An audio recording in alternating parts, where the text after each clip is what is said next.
Turning 30 was supposed to be special. Morgan, my wife of 7 years, had hinted at a surprise for weeks. That morning, I woke expecting breakfast in bed, maybe a card. Instead, I found her packing a small suitcase. "Emergency work trip," she said. Milwaukee. She kissed my forehead and promised to make it up later. I watched her drive away in that red dress she saves for special occasions. I had no idea that by midnight, I would be sending a divorce cake to a hotel room. Before I tell you how I tracked my wife to that hotel and what happened when that cake arrived, drop a comment telling me where you are watching from today. Hit that like button and subscribe to this channel because trust me, the look on her face when she opened that box was absolutely priceless. Stick around because this story changed my life forever. Let me take you back to where it all began. I met Morgan 8 years ago at a small coffee shop in Portland. She was rushing to a meeting, not paying attention, and managed to spill an entire latte down the front of my white shirt. I remember standing there, coffee dripping onto my shoes, watching her face turn completely red as she fumbled for napkins. She apologized, probably 15 times in 30 seconds. I just laughed and told her she owed me a coffee date. She thought I was joking. I was not. That first date turned into a second, then a third, then a year of long distance when I moved to Chicago for work. We made it through. We always made it through. After 2 years of dating, I proposed on a rainy Tuesday afternoon in our tiny apartment. Nothing fancy. Just me, her, and a ring I had saved 6 months to afford. She cried. I cried. We ordered pizza and watched old movies until 3 in the morning. 7 years of marriage followed. We bought a small house in the suburbs of Chicago, nothing extravagant, just enough space for us and maybe someday a family. I worked as a software engineer, spending my days staring at code and debugging problems. Morgan climbed the ladder at a cosmetics company, eventually becoming a marketing manager.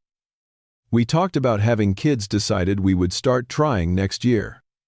Life felt stable, predictable, safe. I trusted Morgan completely. In 7 years, I never once checked her phone. Never questioned where she was going. Never doubted a single word she said. That was the foundation we built our marriage on. Trust. Complete and unconditional trust. When my 30th birthday approached, I started dropping hints. 30 felt like a milestone, a real turning point. I mentioned to Morgan a few times that I wanted to do something special. Maybe a weekend getaway. Maybe a nice dinner, and I facing to mile, maybe just the two of us doing something memorable. She would smile this mysterious little smile and say, "Do not worry, I have got something planned." I believed her. Why would I not? The morning of my birthday, I woke up alone in bed. The sheets on her side were already cold. I found Morgan in the bedroom doorway pulling a small suitcase behind her. She was already dressed, already made up, already ready to leave. My heart sank a little, but I pushed the feeling down. "Babe, I am so sorry," she said, not quite meeting my eyes. Emergency work trip, Milwaukee. There is a client crisis and I am the only one who can handle it. I sat up in bed trying to process what was happening. Today, on my birthday, she walked over and kissed my forehead. The gesture felt rushed, perfunctory. "I will make it up to you this weekend, I promise. We will do something amazing." I nodded, forcing a smile. "It is okay. Work is work. I understand." But as I watched her walk out the door, something felt wrong.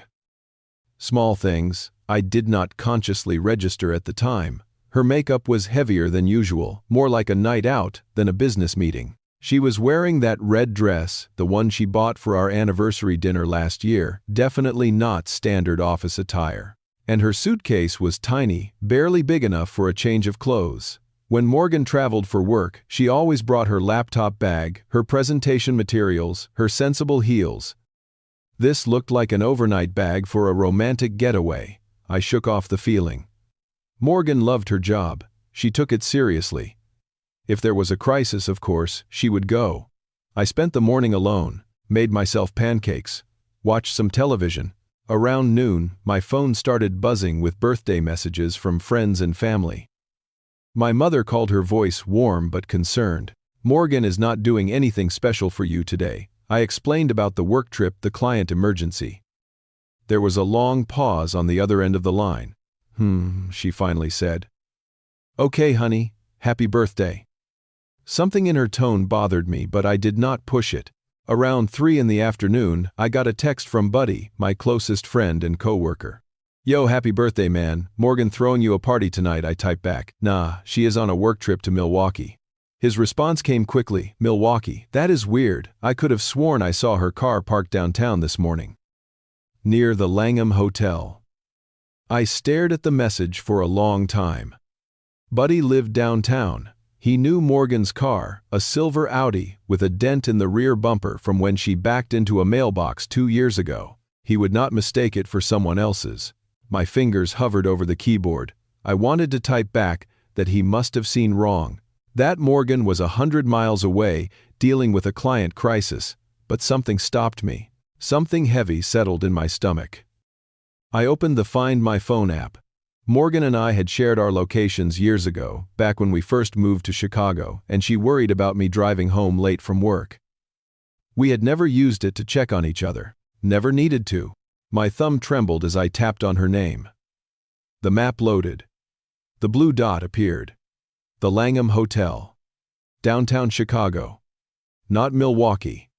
Not a client meeting. Right here in the city, at a luxury hotel I could reach in 25 minutes. My mind raced through explanations. Maybe she came back early to plan a surprise party. Maybe she was meeting a client there. Maybe Buddy was right, and this was all some elaborate birthday scheme. But the red dress. The tiny suitcase. The way she would not look me in the eye. I sat in my car for 20 minutes before I could bring myself to turn the key. Part of me wanted to call her, confront her over the phone, give her a chance to explain, but I knew Morgan. 7 years of marriage teaches you how someone lies. The slight hesitation before answering, the way she blinks too fast when she is making something up. If I called, she would have time to prepare a story. I would never know the truth. I decided to go see for myself. If it was a surprise party, I would act shocked. If it was a client meeting, I would apologize for being paranoid. And if it was something else, well, I needed to know. The drive downtown felt like it took hours. Every red light stretched into eternity. The radio was playing our wedding song, that old 90s ballad we danced to, under string lights in my parents' backyard. I stabbed the power button so hard I thought I might break it. The Langham Hotel loomed ahead, all glass and elegance. The kind of place Morgan and I had talked about staying at for a special anniversary, but never could quite justify the expense. I parked across the street and sat there watching the entrance, trying to convince myself to turn around and go home. Then I saw her car. The silver Audi, with the dented bumper, parked in the hotel's underground garage entrance. My last hope of a misunderstanding evaporated. I walked into the lobby, my legs moving on autopilot. The space was immaculate, all marble floors and crystal chandeliers and people in expensive suits moving with purpose. I felt wildly out of place in my jeans and old college sweatshirt. At the front desk, I assembled my face into something resembling calm. My wife Morgan checked in earlier today. I am here to surprise her for our anniversary. Could you tell me the room number? The receptionist, a young woman with perfectly styled hair, looked uncertain. Sir, I am not really supposed to. I pulled out my phone, showed her our wedding photo. The one where Morgan is laughing, her head thrown back, my arms wrapped around her waist. We looked so happy. We were so happy. The receptionist's expression softened. Room 1208, sir. 12th floor. The elevator ride felt like ascending to my own execution. I counted the floors. 7, 8, 9. My reflection in the polished metal doors looked like a stranger, hollow-eyed and pale. The 12th floor hallway stretched out before me, quiet and carpeted door after identical door. I walked slowly, checking numbers. 1202, 1204, 1206, 1208. I raised my hand to knock, and then I heard it, laughter. Morgan's laughter, that distinctive sound. I had heard 1,000 times across dinner tables and movie nights and lazy Sunday mornings. But there was another sound too, a man's voice, low and intimate, saying something I could not quite make out. I pressed my ear to the door. My heart hammered so loud, I was certain they could hear it inside. Morgan's voice clear as day. He has no idea. He thinks I am in Milwaukee. God, I feel so free when I am with you, Derek. Derek. The name hit me like a physical blow. I did not know any Derek. Had never heard her mention a Derek. The man's voice responded, "You should have left him years ago. He is so boring, always working. You deserve someone who actually pays attention to you." And then Morgan laughed again. That beautiful laugh I fell in love with 8 years ago. Laughing at me. Agreeing with him. I do not know how long I stood there. Seconds. Minutes. The world had narrowed to that door, and those voices, and the complete demolition of everything I thought I knew about my life. 7 years. 7 years of trust and love, and planning for a future that I now realized only one of us believed in. My first instinct was to kick the door down, burst in, scream, demand answers. Watch them scramble for excuses while I stood there with my proof undeniable. But my hand would not move, my legs would not move. I was frozen, tears streaming down my face, listening to my wife plan a life without me. Finally, something broke loose inside me. Not rage, something colder, something calculated. I stepped back from the door, wiped my face, walked back to the elevator. If Morgan wanted a surprise, I would give her one, but on my terms. Not in a screaming match in a hotel room where she could cry and manipulate and somehow make this my fault. No. She was going to learn exactly what she had thrown away. In my car, I sat staring up at the 12th floor windows. Somewhere up there, my wife was with another man on my 30th birthday. She had looked me in the eye this morning and lied without hesitation. She had called me boring. She felt free away from me. Fine. I pulled out my phone and searched for bakeries nearby. Found an upscale place 3 blocks away, open until 9, perfect.